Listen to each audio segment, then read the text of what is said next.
مردمان همدل با استقبال صمیمانه همصدا او را می‌خوانند. تو گویی با واگویه هر آنچه که در سینه‌هایشان تلمبار شده است خود را تسکین داده و از اینکه سنگ صبوری یافتند خوشنودند.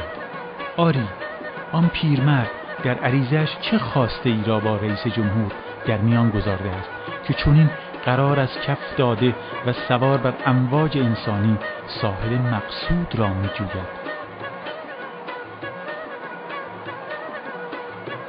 یا این نوجوان چه حرفی برای گفتن با رئیس جمهور دارد؟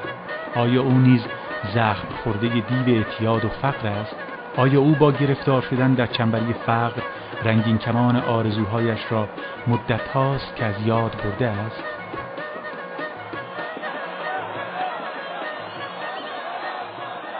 خدای بزرگ رو سپاسگزارم و بسیار خوشحال که در روز ولادت امام رؤوف امام رضا علیه السلام توفیق دیدار جمعی از بهترین ملت ایران در زاهدان رو نصیبم کرد و از خداوند میخواهم به برکت وجود خورشید خراسان این سفر رو همراه با خیر و برکت و خدمت برای مردم عزیز این خطه از میهن عزیز اسلامی قرار بدهد انشاءالله.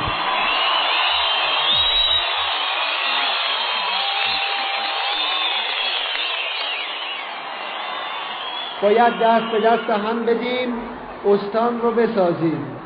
اون کسی که میسازد بازوان پرتوان، قدمهای استوار و پیشهای بلند و همتهای عالی شماست.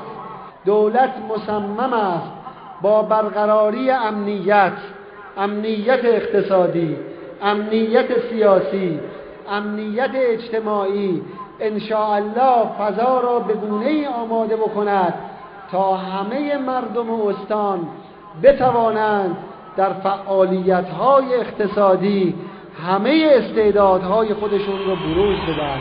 موفق و مؤید و سربلند و پیروز باشید.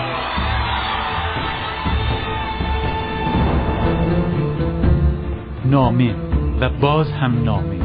این مرد یک نامه بر معمولی نیست. او امانتداری است که طنین هزاران فریاد آرامش یافته در گلوی واژه‌ها را با خود میبرد. او سفره‌های نیازی را حمل می‌کند که در پاکت‌های کاغذی تار شده‌اند. و یک سوال، او عریضه‌هایی را که با خون جگر نوشته شده‌اند و در پاکت‌های آغشته به اشک گذارده شده‌اند به کجا میبرد؟ آقای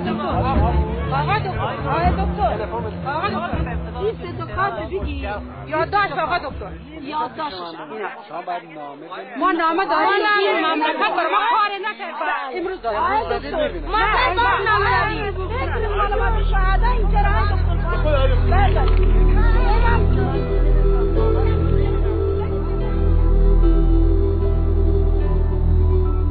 از سحاری لم یزرع و بیابانهای تفتیده تا خنک‌های ساحل بندری که نام آن شوق برانگیز است راهی بس طولانی در پیش است، اما اشتیاق دیدن مردمان شریف آن سامان هم کم موهبتی نیست. اسم شهر شما چابهار یا چهاربهار؟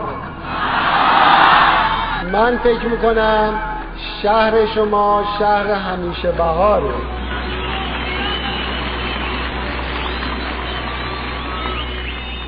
عدالت یعنی اگر منطقه آزاد تجاری در چابهار وجود دارد، از منافع اون و امکانات اون اول باید مردم چابهار و اطراف چابهار استفاده کنند، بعداً مردم سایر مناطق بیان استفاده بکنند.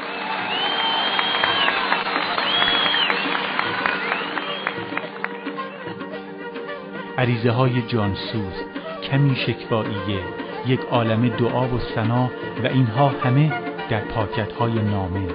گویی رئیس جمهور و هیئت همراه را هزاران پرنده نامه بر همراهی می‌کنند تا در بازگشت پیام‌آور شادی و گشایش برای نویسندگان آنها باشند.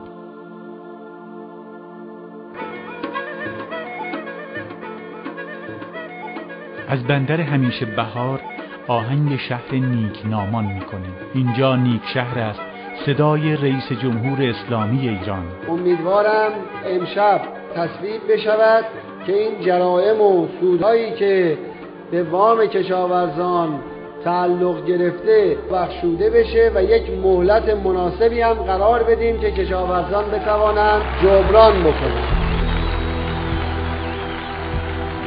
در این اندیشم مگر مجالی برای خواندن و بررسی این همه نامه ناگشوده باقی میماند؟ ما معتقد بودیم و هستیم که دولت متعلق به همه ملت است و همین دلیل به جای اینکه شما از شهرستان سرباز حرکت بکنید نزدیک به 2000 کیلومتر راه بیاید به تهران به دولت دسترسی پیدا کنید، دولت تصمیم گرفته است خودش بیاد به خدمت مردم. در سرباز هم کوچک و بزرگ بر این باورند که رئیس جمهور و همراهانش واگویی‌های آنها را از درون پاکت‌های سپید نامه میشنوند و به آنها بها می‌دهند.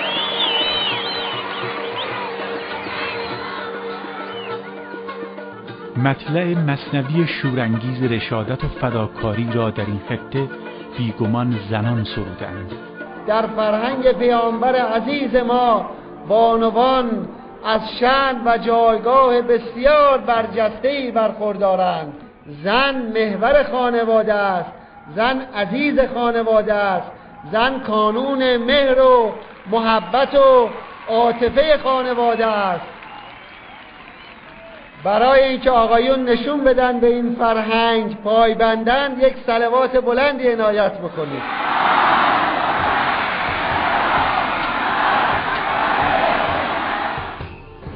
مقدم است برای من حدیث شادمان یادهاست، یاد جبهه و پدر، هزار باغ گل مثال تو ای عزیز درماندگان.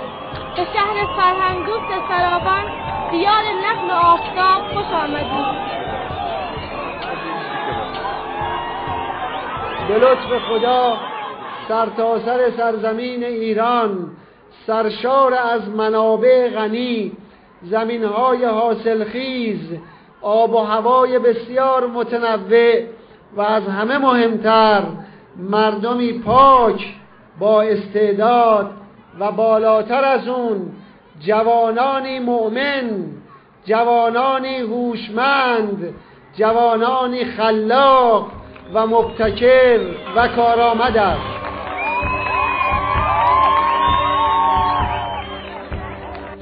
سراغ او را گرفتیم، اما شنیدیم مولوی بیمار است. به قصد عیادت به جاده زدیم. گشاده رویی و نورانیت چهرهش حجابی شد تا ضعف و رنجوری او را نبینیم. خدایش سلامت داد.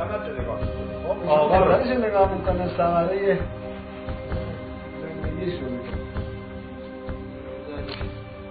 بله، من قبل از اینکه بیام خدمت رهبری بودم. ذکر خیر شما شد و سلام رسوندم برای شما.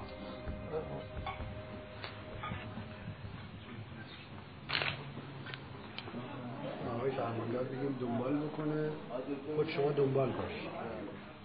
جمعیت بیش از 5000 نفره؟ بیش از 5000.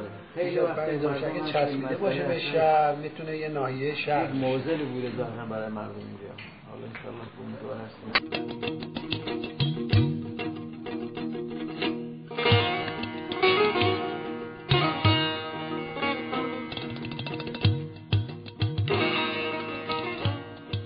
صحبت از آقا و رهبر شد.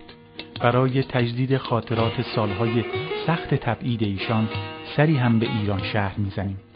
از مهمان نوازی شما عزیزان همین نقطه افتخار در تاریخ می درخشد که مدتی میزبان رهبر معظم انقلاب اسلامی بودید.